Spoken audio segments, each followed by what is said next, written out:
Right, ఇక morning news చూస్తున్నటువంటి మిత్రులారా ఈ లైక్ బటన్ క్లిక్ చేయండి, అలాగే షేర్ చేయండి. ఇక మార్నింగ్ న్యూస్లోకి వెళ్దాం. మిగతా వివరాలను ఒకసారి చూద్దాం. వెలుగు దినపత్రికలో ఉన్నటువంటి ప్రధానమైనటువంటి వార్తలు. హాస్టల్ స్టూడెంట్స్కు నాసిరకం భోజనం పెడితే జైలుకే. గ్రీన్ ఛానల్ ద్వారా మెస్ కాస్మెటిక్ ఛార్జీలు సీఎం రేవంత్. త్వరలోనే యూనివర్సిటీలో ఖాళీలు భర్తీ చేస్తాం. సామాజిక న్యాయం జరగాలంటే కులగణన సర్వే జరగాలి. ఏ ఒక్క స్కీమ్ తొలగించం, ఎవరి రిజర్వేషన్ లాక్కోం, సర్వేపై అబద్ధ ప్రచారాన్ని తిప్పికొట్టాలని పిలుపు. ఎల్బీ స్టేడియంలో చిల్డ్రన్స్ డే వేడుకల్లో పాల్గొన్న సీఎం అంటూ ఒక వార్తను చూస్తా ఉన్నాం. ఎల్బీ స్టేడియంలో చిల్డ్రన్స్ డే వేడుకల్లో పాల్గొన్నారు ముఖ్యమంత్రి రేవంత్ రెడ్డి, అలాగే పొన్నం ప్రభాకర్, అలాగే బట్టి విక్రమార్క. ఆ తర్వాత కాదమ్మా, మీరు రోజు కామెంట్ పెడతా ఉంటారు. మీకు ఖమ్మంకి వచ్చినప్పుడు అడిగితే ఏమా, ఖమ్మంకి వస్తలేదు, అడిగితే అయిపోతుంది కదా. అప్పుడు వచ్చినప్పుడు ప్రతిరోజు మీకు కామెంటు, ప్రతిరోజు. ఇప్పుడు ఇక్కడ అగ్గో ఇట్లా కామెంట్ ఇట్లా కొట్టొచ్చు కాబట్టి పెడుతురా. అట్లా ఏంది నిజంగా బాధ ఉంటే అట్లా పోయి డైరెక్ట్ పోయి చెప్తే అది ఉంటుంది కదా లెక్క.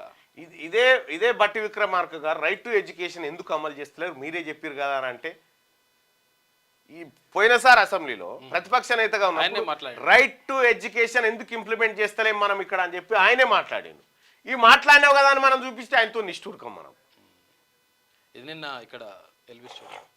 ఇంకొక బిల్లును కూడా, ఇంకొక సూచన కూడా, 21 సంవత్సరం నుంచి 18 సంవత్సరాలకు ఓటు హక్కును తగ్గించుకున్నప్పుడు ఎన్నికల్లో శాసనసభ పోటీ చేయడానికి 25 సంవత్సరాల నిబంధన ఉన్నది. ఈ నిబంధనను కూడా సవరించుకొని 21 సంవత్సరాలు పూర్తి చేసుకున్న వాళ్ళు శాసనసభకు పోటీ చేయడానికి అవకాశం కల్పిస్తే, చట్టాన్ని సవరిస్తే యంగర్ జనరేషన్ శాసనసభలో రిప్రజెంట్ చేయడానికి అవకాశం ఉంటుంది. ఈ రోజు 21 ఇయర్స్ కంప్లీట్ చేసుకున్న వాళ్ళు ఐఏఎస్లు ఐపీఎస్లు జిల్లా అధికారులుగా పనిచేస్తున్నప్పుడు 21 సంవత్సరాలు పూర్తి చేసుకున్న వాళ్ళు శాసనసభ్యులు కూడా రాణిస్తారని చెప్పి నేను బలంగా విశ్వసిస్తున్నా, నమ్ముతున్నా. మీ రెజల్యూషన్స్లో తీర్మానం చేసి మీరందరూ భారతదేశ రాష్ట్రపతికి, ప్రధానమంత్రి గారికి ఈ తీర్మానాన్ని పంపవలసిందిగా స్పీకర్ గారికి నేను విజ్ఞప్తి చేస్తున్నా. 21 సంవత్సరాలు ఓటు హక్కు ఉన్నప్పుడు శాసనసభకు పోటీ చేయడానికి 25 సంవత్సరాల నిబంధన ఉంది. ఓటు హక్కు 18 సంవత్సరాలకు తగ్గించినప్పుడు 25 సంవత్సరాలకు పోటీ చేసే నిబంధనను 21 సంవత్సరాలకు తగ్గించడం ద్వారా యువతకు మరింత ప్రాతినిధ్యం. అయితే విషయం ఏంటంటే, మాక్ అసెంబ్లీ పెట్టినటువంటి గవర్నమెంట్ స్కూల్ పిల్లలు వీళ్ళంతా ఇంటర్మీడియట్ ఉన్నప్పుడు ఇక్కడ వివేకానంద గవర్నమెంట్ డిగ్రీ కాలేజ్ చాలాసార్లు చేసారు కానీ ఇది ఒక మంచి పరిణామము. అయితే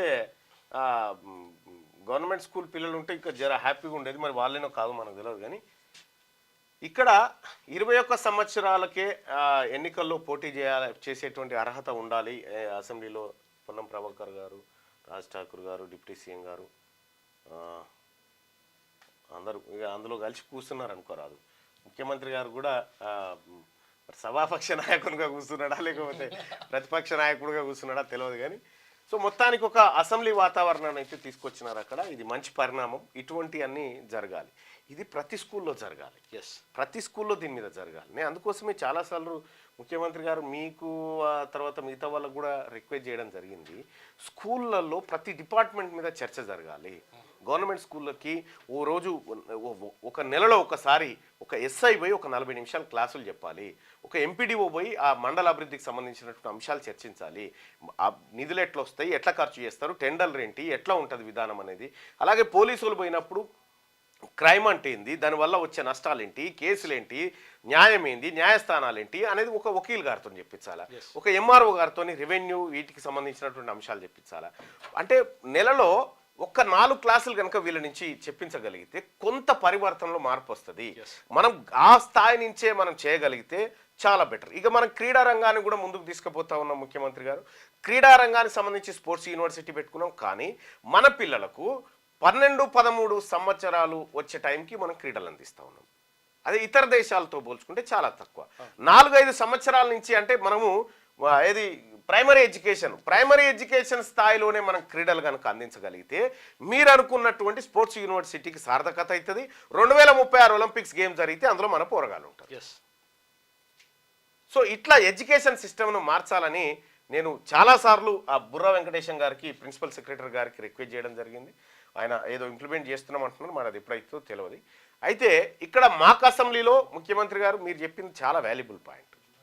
అంటే 21 సంవత్సరాలు ఉన్నటువంటి వాళ్ళు ఐఏఎస్ ఐపీఎస్ లై వాళ్ళు సేవ చేస్తూ ఉన్నప్పుడు 21 సంవత్సరాలు ఉన్నటువంటి వ్యక్తులు ఎందుకు అసెంబ్లీకి పోకూడదు, ఎందుకు ఆ నిబంధనను మార్చకూడదు అనేటువంటి మాట మంచిది. ఎస్, ఎందుకంటే 21 సంవత్సరాలు వచ్చేటువంటి వరకు 18 సంవత్సరాల కోర్టు హక్కు, అంటే అతనికి ఏమీ తెలియదు.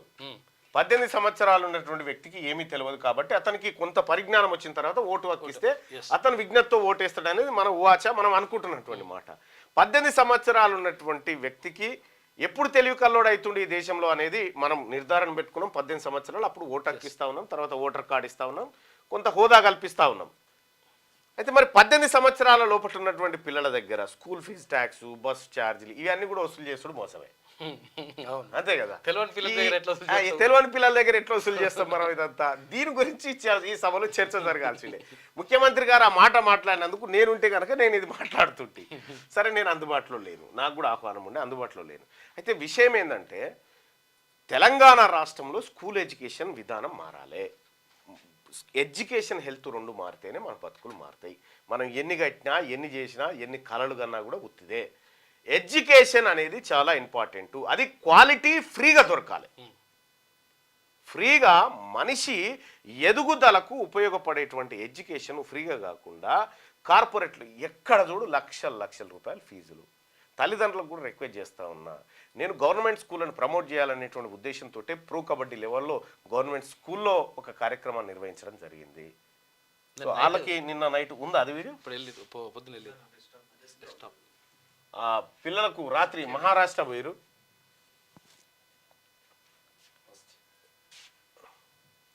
ఈ పిల్లలకి ఇదే Telangana state kabaddi team government స్కూల్లో చదివేటువంటి పిల్లలకి మేమే జెర్సీలు ట్రాక్లు అన్నిచ్చి భూపాల్ పంపించడం జరిగింది. రాత్రి వీళ్ళందరూ పిల్లలు వచ్చినారు.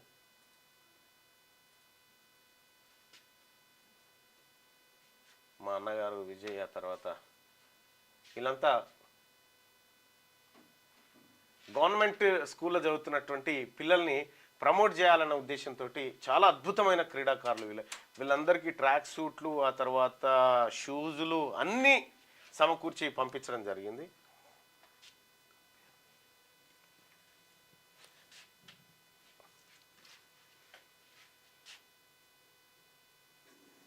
తెలంగాణ రాష్ట్రం పోయినసారి కూడా బ్రాంజ్ మెడల్ తెచ్చింది, ఈసారి బ్రాంజ్ మెడల్ కాకుండా గోల్డే తేవాలని చెప్పి అన్నగారు క్రీడాకారులని పెద్ద ఎత్తున అసలు నేషనల్స్ ఎక్కడ కూడా అంత పెద్ద గొప్పగా జరగదు. ఒక స్టేట్ మీటు నేషనల్ లెవెల్లో బ్లడ్ లైట్స్ ఒక ఇది మార్మూల విలేజ్లో అంత పెద్ద గొప్పగా చేసి అన్న ఇక్కడే కాదు ఒక ఏది అర్బన్లో కాదు మేము విలేజ్లో కూడా చేసి చూపిస్తామని చెప్పి చూపించాడు.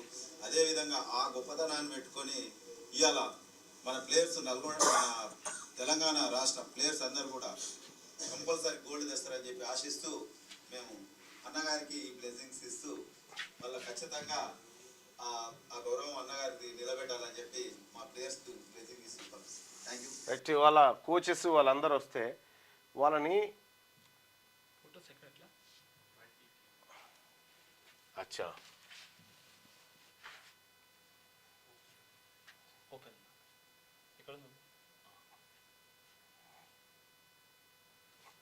అందులోనే వస్తున్నాయి.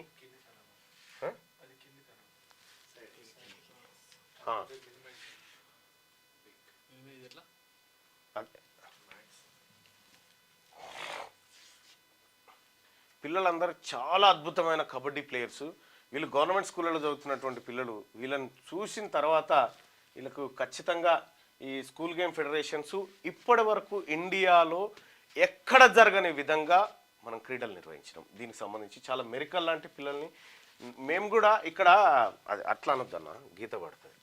ఇక్కడ ఈ సెలక్షన్ విషయంలో కూడా నేను క్లియర్గా అధికారులకు సెలెక్టర్లకు చెప్పిన తమ మన అనే భేదం లేకుండా క్వాలిటీని మీరు సెలెక్ట్ చేయండి అని చెప్పిన ఆ విధంగానే క్వాలిటీని సెలెక్ట్ చేసి పంపిణీ చాలా అద్భుతం మెరికల్ తిరిగేటువంటి పిల్లల్ని ఇక్కడ మనం తయారు చేసుకొని పంపిస్తూ ఉన్నాం.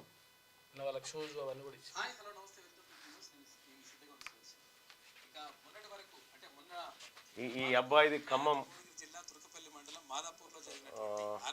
చాలా చాలా అద్భుతమైనటువంటి క్రీడాకారులు పిల్లలు.